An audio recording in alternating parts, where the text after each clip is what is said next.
Hello, everyone. My name is Patrick Butler. I'm the Vice President of Content and Community at the International Center for Journalists. And we're here today to present a webinar as part of our Global Health Crisis Reporting Forum with Jacopo Ottaviani, who is an award-winning computer scientist and data expert who works as Code for Africa's Chief Data Officer. As an ICFJ Knight Fellow in 2016 to 2019, Jacopo shaped Code for Africa's data team and designed data journalism programs that were supported by the World Bank, Google News Initiative, GIZ, and the Bill and Melinda Gates Foundation. He worked in countries like Nigeria, Kenya, South Africa, Uganda, and Senegal. And if it weren't for the pandemic that we're in the midst of, he'd probably be in Africa right now, working with journalists on data visualization stories around the pandemic and other issues. But instead, he's with us in his native Italy. And Jacopo, we're really happy to have you with us. Jacopo is a great friend of mine, and he's also been published in all kinds of media that many of you will know. Der Spiegel in Germany, El País in Spain, Al Jazeera International, De Correspondant, and Internazionale in Italy, to name just a few. So we're really excited to have you with us, Jacopo. Before I turn it over to you, I just want to make sure everybody knows a little bit about the Global Health Crisis Reporting Forum. If you're on Facebook, you should search for that, ICFJ Global Health Crisis Reporting Forum, and join it. We also have forums, similar forums in Spanish, Portuguese, French, and Arabic. So if you're speaking one of those languages, you can easily find our forums where we're running webinars in those languages regularly. We have about 9,000 journalists around the world participating across the five language groups. So you should definitely join us if you haven't already done that. If you're not on Facebook, you can go to the COVID-19 resource page on www.icfj.org, and there you can sign up to get our newsletters, getting news on upcoming webinars, as well as summaries and videos of webinars that we have previously run. You should also be sure to visit ijnet.org, which is another part of ICFJ, and it's really an amazing resource center for journalists around the world in 8 languages: English, Spanish, Portuguese, French, Russian, Chinese, Arabic, and Persian. So do check out ijnet.org. You'll also find lots of COVID-19 resources there on how to better cover that issue. I also want to remind everyone who's with us that you can post your questions in the Zoom chat directly on the icon below us. And if you're watching on Facebook, you can post your questions below the video post, and my colleague will forward them to me here on the Zoom chat. So with no further ado, I will turn it over to Jacopo, who's going to give us a very, very hands-on discussion about how to do better data journalism projects from A to Z. So take it away, Jacopo. Thanks, Patrick, and thanks everyone for having me. Thanks for joining the webinar. I'm here at your disposal. If you have questions later, I will leave a little bit of time for Q&A. So feel free to ask me questions as I present my slides. I have a very short deck that I want to use with you all. And then I want to kind of use a little bit of time to do a practical session using a data visualization tool so that we keep it practical. So if you don't mind, I'm going to share my screen and we'll start with the presentation. So thanks, Patrick, again. There you go. So let's do it. So I guess you can now see my screen. I can, yes. Awesome. So, right. So, I mean, you heard a little bit about me. I'm a data journalist and computer scientist from Italy, and I've been working in Africa as Chief Data Officer at Code for Africa in the last 5 years. And I am also, you know, I had the privilege to work with a lot of teams across Europe, across Africa, and also in other continents in the world on data journalism projects. So I'm going to use this presentation to give you a quick introduction to data visualization and explain a little bit of the methodology behind it. Yes, this is a very, very quick summary of the organizations I worked with. I had the pleasure and the honor to be an ICFJ Knight Fellow from 2016 to 2019. I could, learn a lot from the fellowship program, as well as I think I could contribute to a couple of projects that I'm going to mention during the presentation. And I think the key point of my career is that I am a hybrid profile. So I'm a computer scientist who kind of fell in love with journalism about 10 years ago. And I started making data projects that were eventually published by media in the world. To do so, I also worked with the European Journalism Center, ICFJ, the Pulitzer Center, and BBC Media Action, and other organizations. So yeah, at the moment I'm coordinating about 12 people in Africa who are focusing on data journalism and data visualization. And like me, these people are all multidisciplinary. They have a kind of a diverse background, because data journalism is a multidisciplinary field. So you have people who come from computer science like me, but you also have designers, you have researchers, and then you have journalists, like people who can basically smell the news and then tell a story that makes sense to the audience. But again, it's teamwork. So I'm gonna try to dive into that too during the presentation. But first of all, I wanna propose this pyramid. I wanna show you a pyramid. So this is called WKID pyramid. And it's basically a visualization of the pyramid of information and how data, information, and knowledge are interconnected. So we all move across and up and down this pyramid as we are exposed to information online and offline.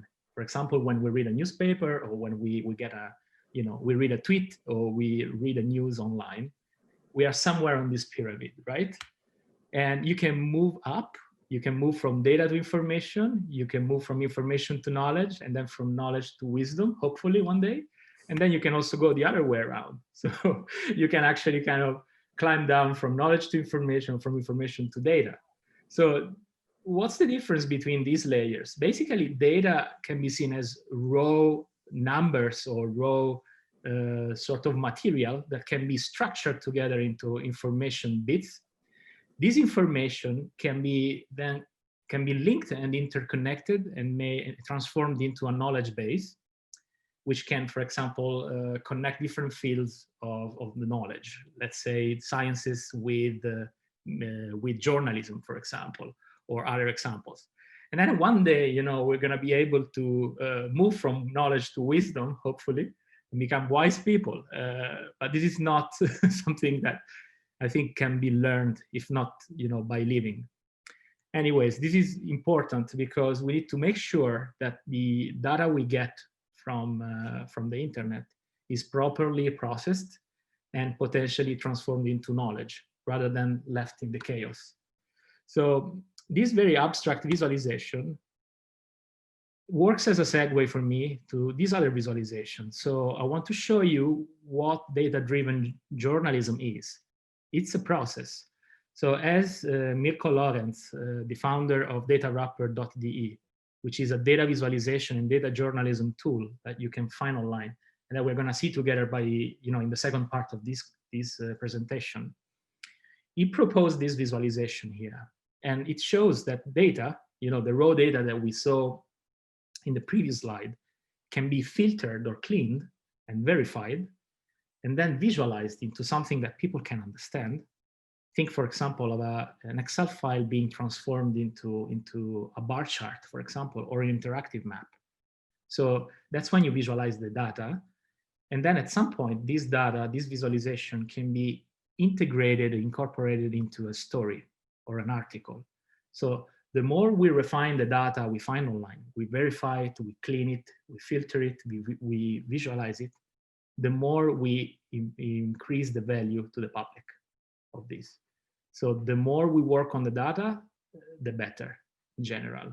We need to make sure that the data we get from a website or from a government source or from an NGO is properly verified before we visualize it into a story. And there are many different ways to do that. I have taken the previous visualization and I kind of enriched it with a few more steps. It's again the process of data journalism from my point of view. So this is more like the workflow. How do you create impactful data journalism? Usually you start from a research phase in which you kind of, for example, use Google Advanced Search to find an interesting data source, or you want to download a table and you are going to use the website of a National Institute of Statistics of one country, and you download that data set into your computer.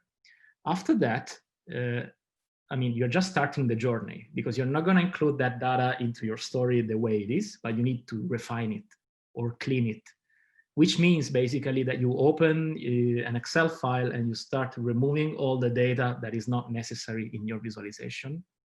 You remove all the noise from the table. You remove the titles, the descriptions, the text you don't need. You just leave the rows and columns you need to visualize it, which is step number 3. At that point, you're going to create your visualization, which can be a line chart, a bar chart, a pie chart, a donut chart, a tree map. It can be any sort of visualization you can think of, as long as it's meeting your targets, which is basically strengthening your journalism, right? So that's step number 3. And we're going to see how to do these 3 steps together during the practical session. Number 4 is verification. So it's always good to kind of verify the visualizations and the data that you're using in that visualization. Check whether the data is correct and exhaustive and representative. To do that, you need a little bit of fact checking and a little bit of, I think also the basics of statistics can be very useful to verify, the quality of the data you're using. And you can do that also before the visualization. But in some cases, by visualizing the data, you actually also show the limits of that data set, for example. So the verification can be there after the visualization or also before. After that, you're going to include your visualizations into a story, which can be a reportage, it can be a multimedia package, it can be a series of stories, it can be, also a social media post, as long as it's, well written and, it's kind of meeting your expectations as a journalist, right? Once you publish, then you're going to generate an impact. That impact can be very, very diverse. It can be on a policy level. It can be you're raising awareness around an issue. You're changing the behavior of a community. You can do many different things, and that can be measured in many different ways. But I think it's important to connect the idea of impact to the idea of data visualization, because data visualizations can have an impact when they are incorporated into a journalism piece. This is another visualization around the multidisciplinary nature of data journalism. So these are the 3 main professions that you have usually when you work on data journalism projects. You have journalists, of course. You have developers, who are people who can code or who can assist you with computer science, who can help you with technology. So developer there would be like, it's just a synonym of technologist. And then you have designers. So designers are people who know how to make a visualization visually compelling, and also how to make it aesthetically powerful and make it also understandable. That's what a designer does in this case. So these professions, these profiles, work very well together. Usually when you have like a project manager who coordinates these people together, especially when the project becomes bigger and bigger. But in some cases, when you write a story, if you're a journalist from any country in the world, you want to include like a chart in your story, you don't need a team in that case, but you can use some tools that are available online. And I would also suggest to learn a little bit of the theory and the theoretical aspects of the methodology behind data visualization, but you don't need a developer, you don't need a designer to work with you directly, because there are some user-friendly tools that you can use on your own. And we're gonna see one later. Before we jump into, practical sessions, I want to suggest 3 books. These 3 books are excellent. So the first 2 ones, How to Lie with Statistics and also How to Lie with Maps, are quite old at the moment, but they are still valid, and I highly recommend them. So they basically tell you why statistics can be used and how can be used to shape propaganda, for example, or to make disinformation and disinformation. So a very important point emerges here. Data doesn't equal truth. Data is like images, it's like words. It can be misrepresented. It can be used to, shape a certain narrative. It's not synonym of truth. And also the third book by Alberto Cairo, and this book is the most recent one. So this book, the third one, How Charts Lie, is from 2019. This book is really, really, really rich in terms of examples on how charts can lie. So I highly recommend these 3 books if you want to know more about data journalism and data visualization. So this slide here is like a slide I really like, because it's like a poster of the whales of the world.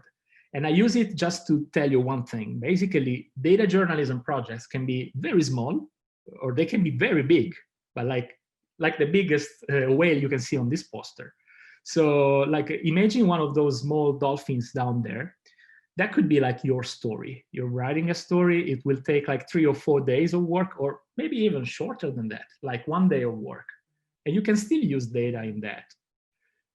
But also, you can come up with an idea, like an investigation or a transnational investigation, like the Panama Papers, or many other investigations published by groups like ICFJ or others. These can be extremely big. So data journalism projects can be huge. They can involve even 100 journalists. And these journalists would use like one big data set and kind of analyze it and then visualize it and tell hundreds of stories. So in that situation, you're going to need like a team. And that team will be, managing the data, analyzing the data, and then provide it to all these journalists who are working in this kind of multidisciplinary kind of team, right? So there you go. I have a video here, so I'm not quite sure I can play it, but I'll try. It's a very short video showing how a chart can lie. So if it doesn't work, no worries, because you can find the link down there.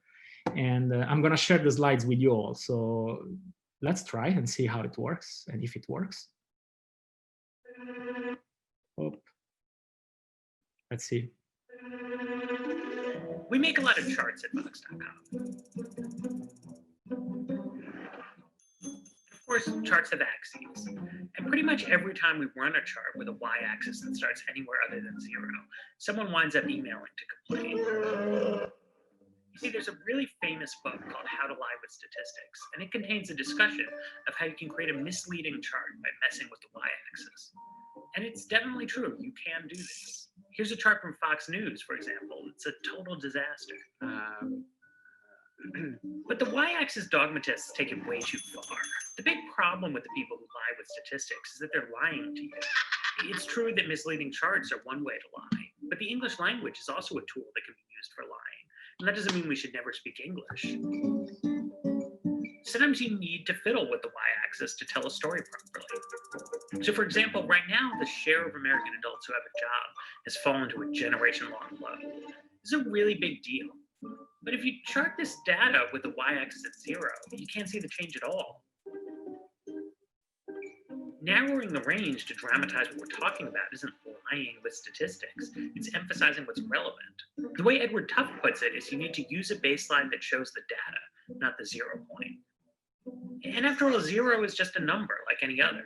Sometimes to make sense of the data, you need to be able to show numbers that go below 0.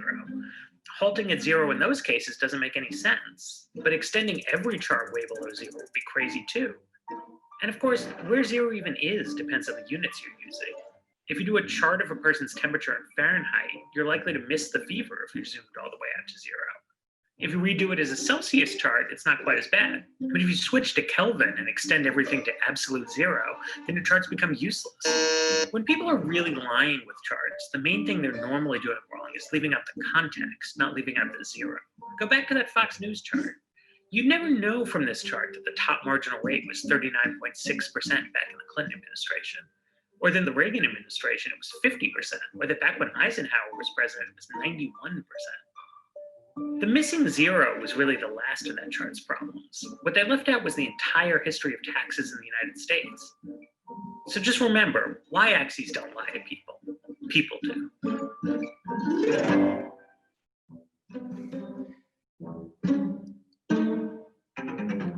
Okay, I'm gonna go back to this one. So yeah, I hope the video was interesting. You know, it's kind of summarizing the message of the 3 books I suggested before. You can have perfect data and then still visualize it in a bad way. And you know, it's just enough to change the y-axis to completely change the message that emerged from that chart. So we need to be very careful with these very user-friendly tools when we visualize data, because you know we can make mistakes and kind of configure the y-axis in a way that the message is completely different to the one we wanted to, you know, convene. And yeah, so I think I will stop here with the theoretical part. It's quite ambitious to cover data journalism in 1 hour. But I wanted to make sure that we have a little bit of theory and then also a practical session. And I'm gonna share here 2 links. These kind of slides and also a list of links on the second link here, which are all books, tools, data sets, and projects I worked on, which I think might be interesting for those who wanna know more about data journalism. It's a living document. So if you open it again, like in 1 year, you might find new projects, because there are so many projects out there that are worth including in the list. So we'll put these in the chat, so don't worry, you don't have to type everything that you see on the screen. You can just copy them. We get them in the chat. Absolutely, I'm gonna drop these 2 links in the chat, and then also if you want to rewatch the video, if your connection didn't allow you to watch it, you can watch it later because it's on YouTube. So yeah, if you don't mind, we'll move into the practical session for another 10-15 minutes. And then we can... Just a reminder to people who might have joined us late that we're happy to take your questions for Jacopo. So just type them in the chat here on Zoom, or if you're watching us on Facebook, you can put them there too, and my colleague will forward them to me.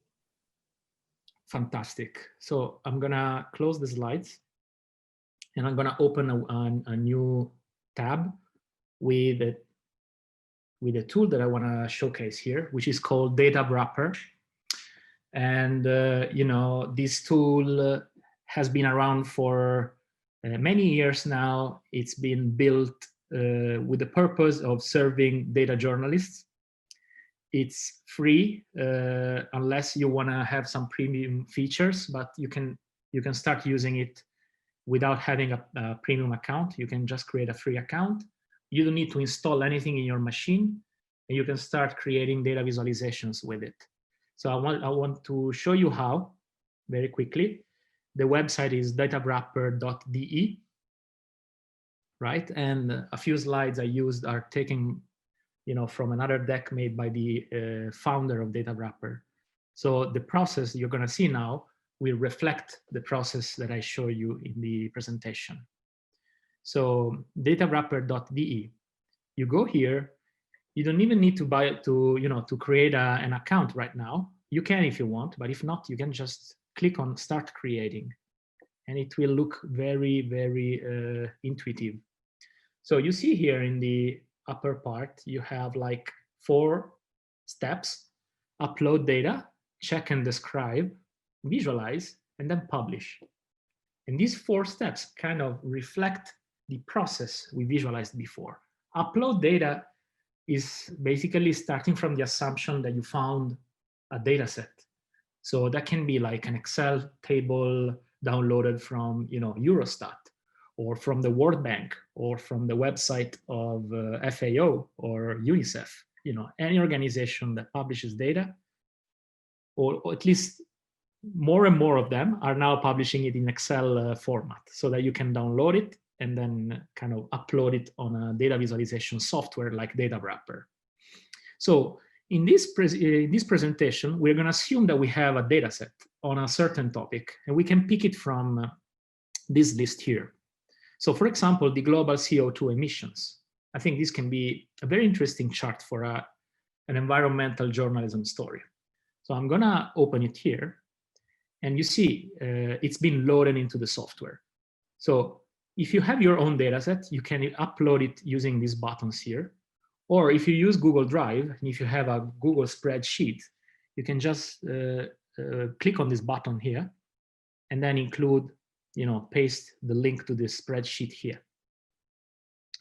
But we want to use this example here, and we move forward.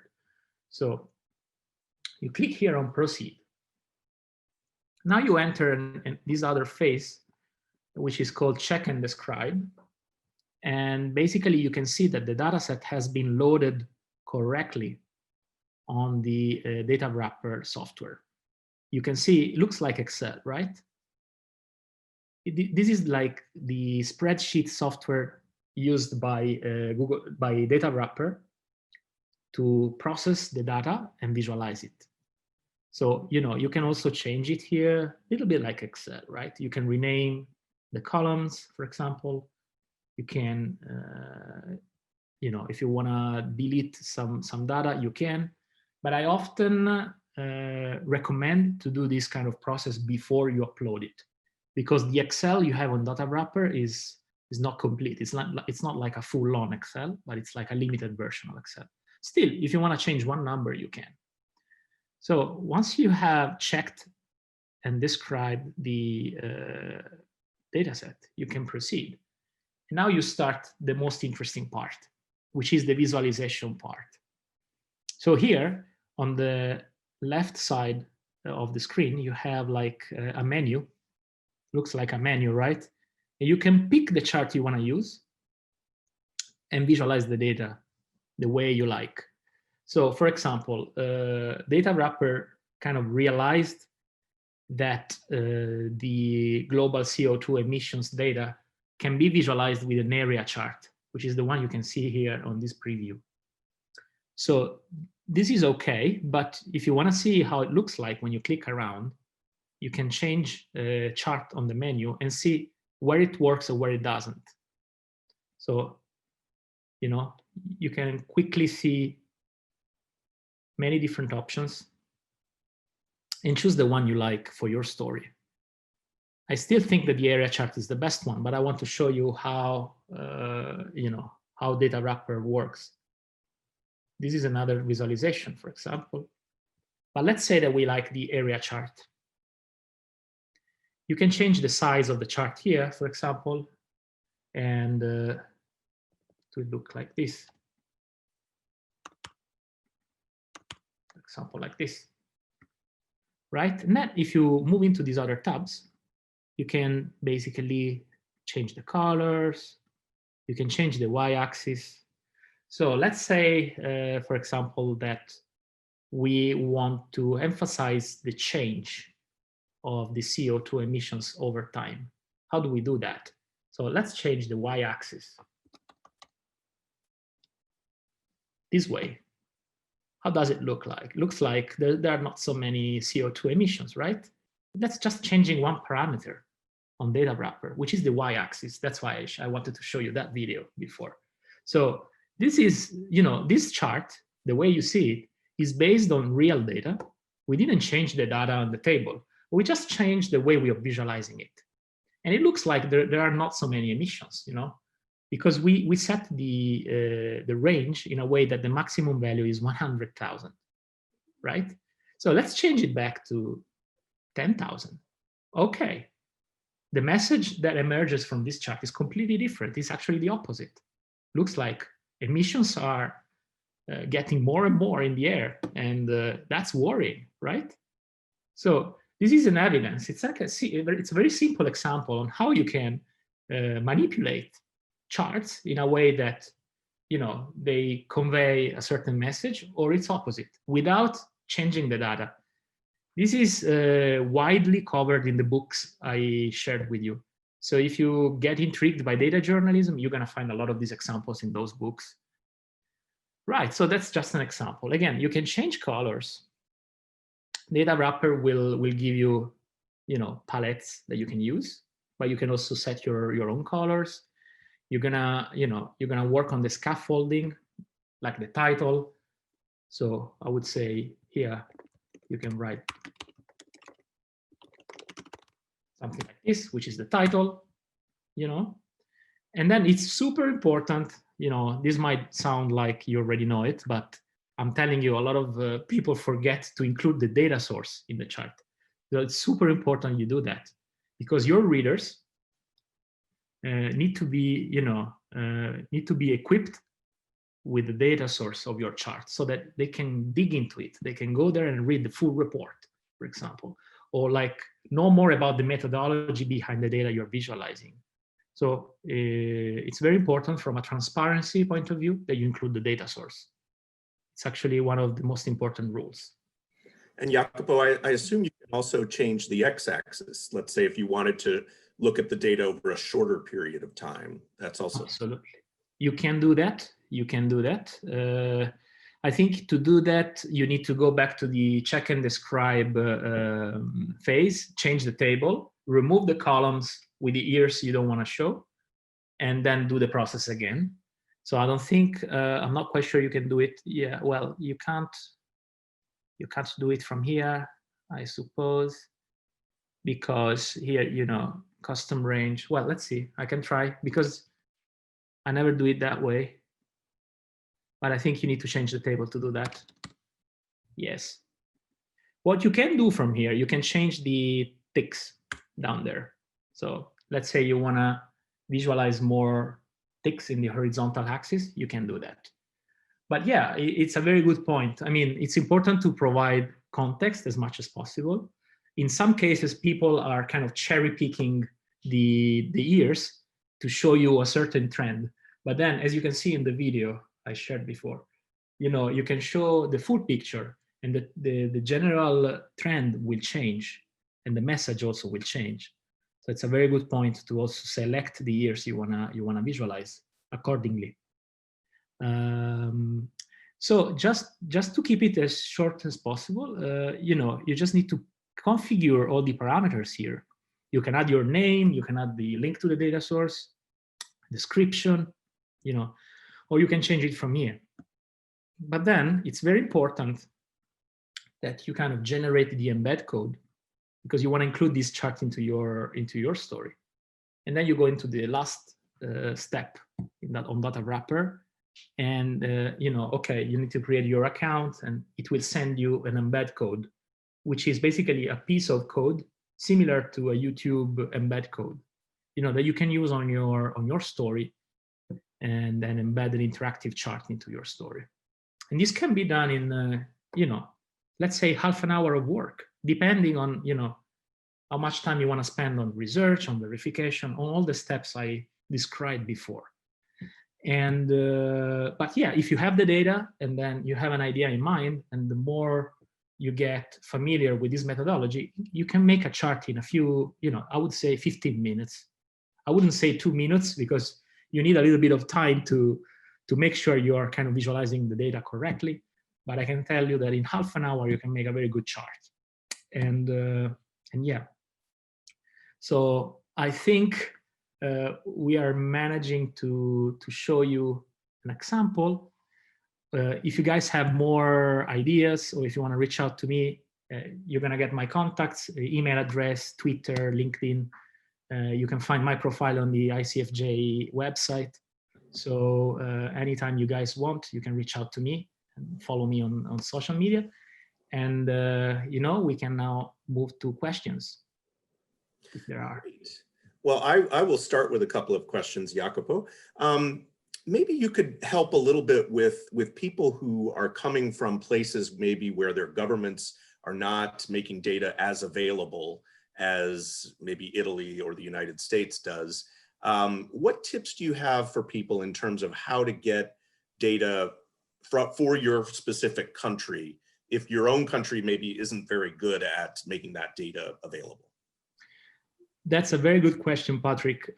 So this is a scenario you can come across very often. And basically, there's not one single way to get the data, but I would say that in many cases, the data exists, but it's not machine readable.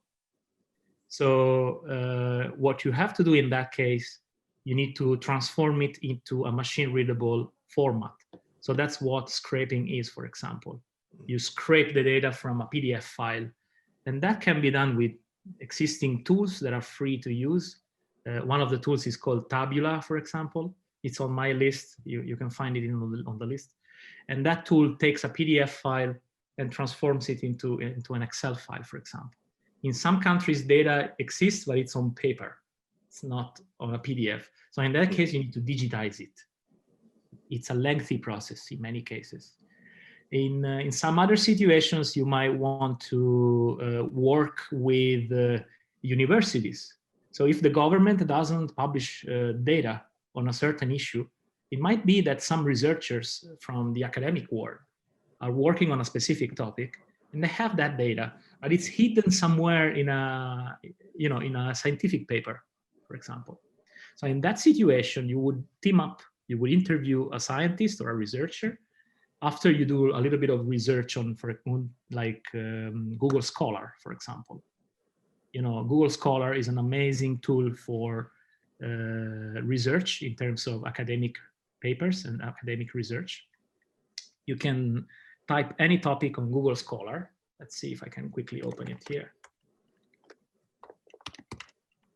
It's a tool that I have used many times. So this is Google Scholar. It's like Google for scientific papers, and you can write whatever you want, like public health in I don't know, Nigeria, for example, and you're going to find a lot of data there. This data is often on PDFs again, so you need to transform it into Excel.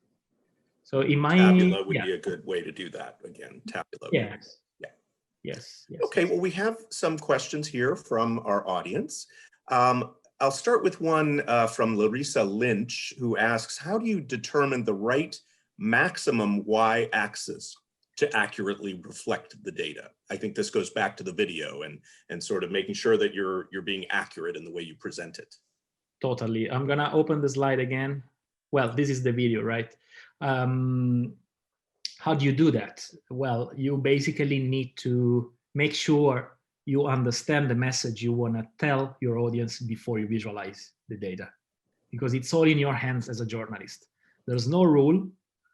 These tools generate charts automatically, so they don't know what message you want to tell your audience. That's something you have to do deliberately. And to do so, I always suggest to be kind of moderate. You don't want to emphasize a message either in a way or another. You want to find the right balance when you do that. So I prefer, fact-based journalism, or, something that goes straight to the point in the most scientific way as possible. But obviously you are always lying when you make a chart. That's what you can read on Alberto Cairo's book, for example. So yeah. That's where the context comes in. That's where the context comes in, yes. Yeah, right. Okay. Another question, this one is from somebody writing anonymously, and this is about mapping. What tools do you recommend for mapping, and asking specifically about Africa? But what you showed us with Datawrapper wouldn't work for maps unless there's another part of Datawrapper that does. So maybe you can give us some tools on that? Absolutely. So Datawrapper works with certain maps. There are a lot of countries on Datawrapper. You can make maps with Datawrapper, but it's one of the tools you can use. There is another tool I use for maps specifically that is called Flourish. So flourish.studio. And that's like the word flourish, Flourish. Yes, that's exactly the tool. It's on the list I shared with you guys. Right. And I think if you combine Datawrapper with Flourish, you can really make a lot of data visualizations, including maps. In some cases, Datawrapper is not equipped to serve your purpose. In that case, it might be that Flourish will do the job you want. So it's important that you learn the methodology rather than the tools, in my opinion. I mean, it's good to have tools in mind, which is why I spent a few minutes on Datawrapper, because it gives you a very tangible output when you're working on these projects. But it's also very important that you learn the methodology rather than the tools, or before you start using the tools, because the tools change, the methodology will always be the same. So it might be that in 10 years' time, there will be a new tool that will be much better than all the tools we know. And if you know the methodology, then you can still control that tool and then use it.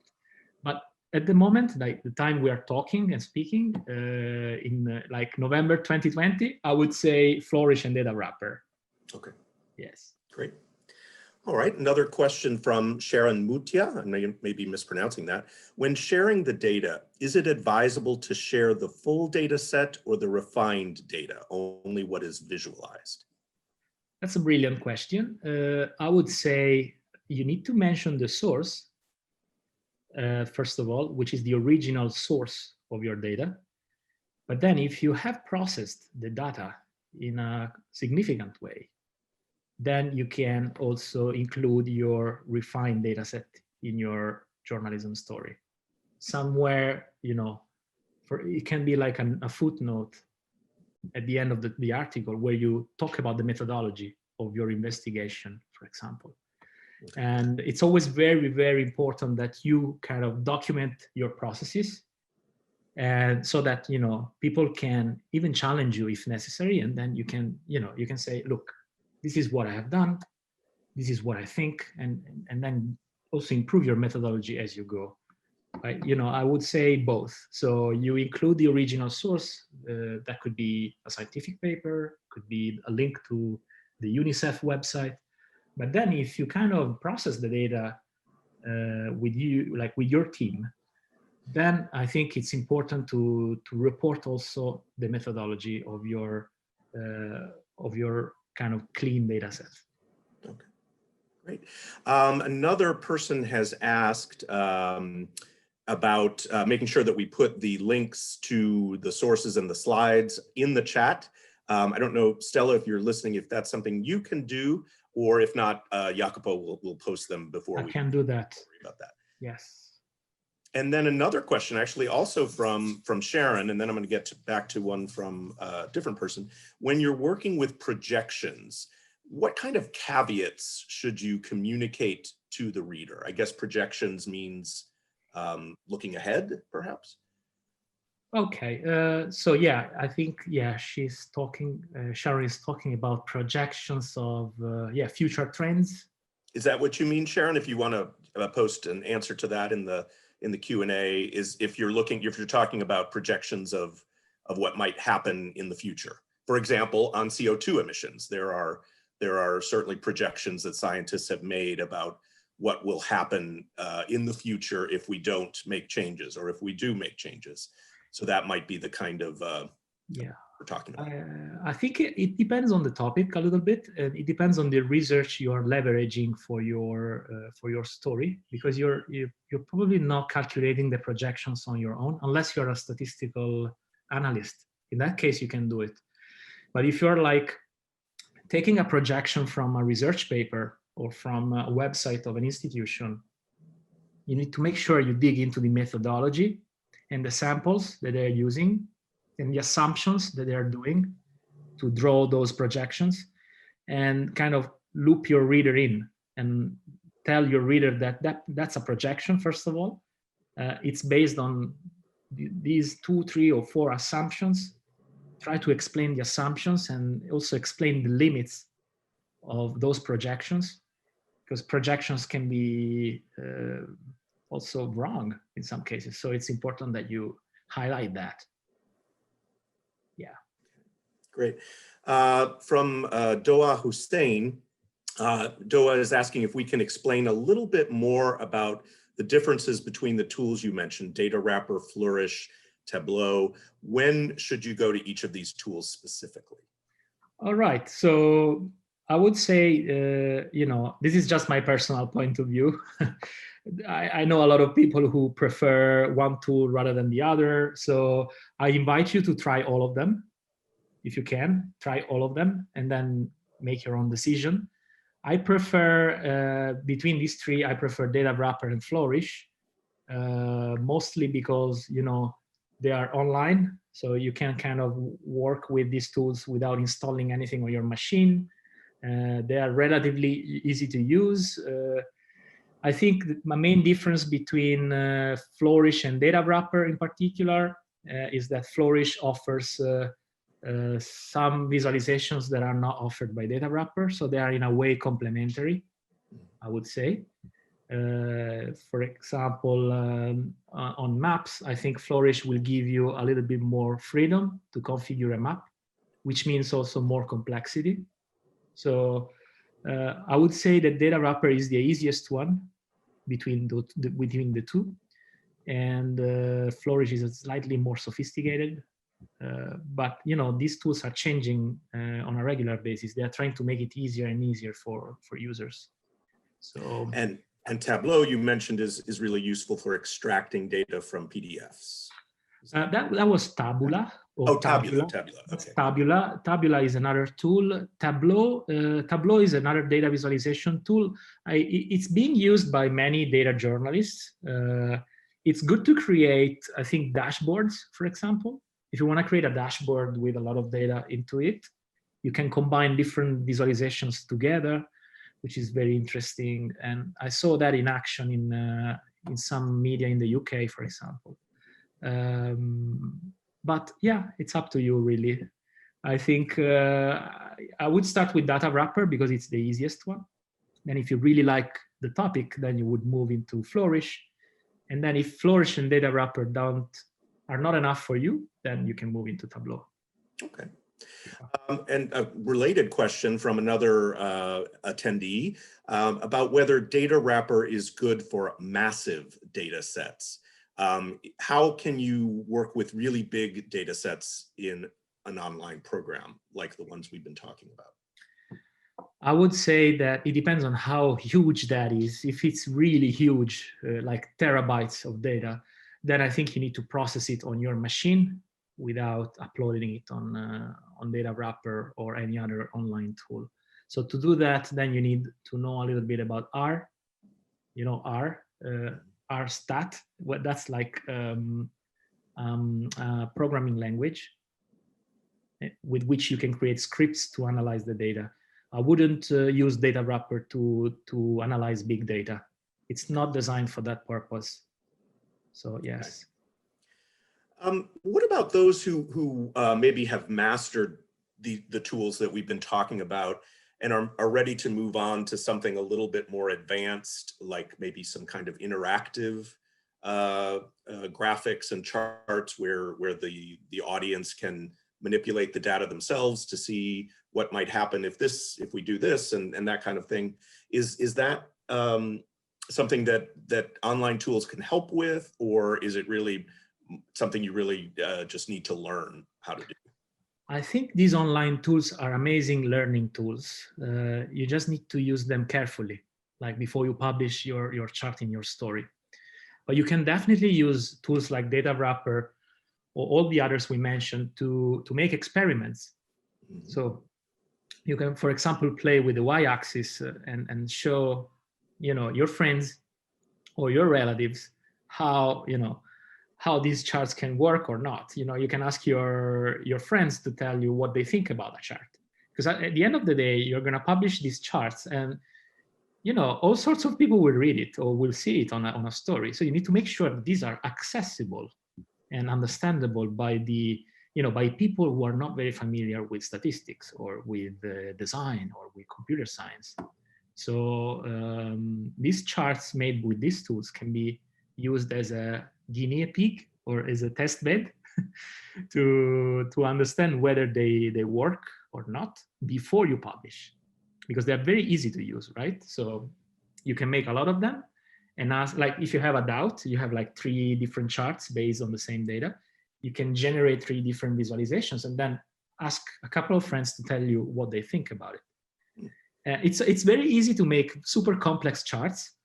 It can be also, tempting, because it's, as a data journalist, also when I started 10 years ago, I was making very complex maps just because they looked very interesting to me. But you want to provide a service to the final user, to the end user.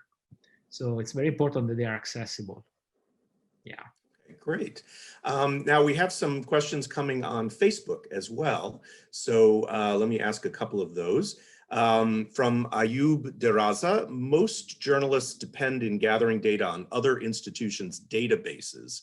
This can cause journalists a lot of trouble, especially in countries where governments don't usually share information. So kind of getting back to that first question. Is it possible for journalists to build their own databases? It is possible. Nowadays, there are so many solutions for that kind of problem.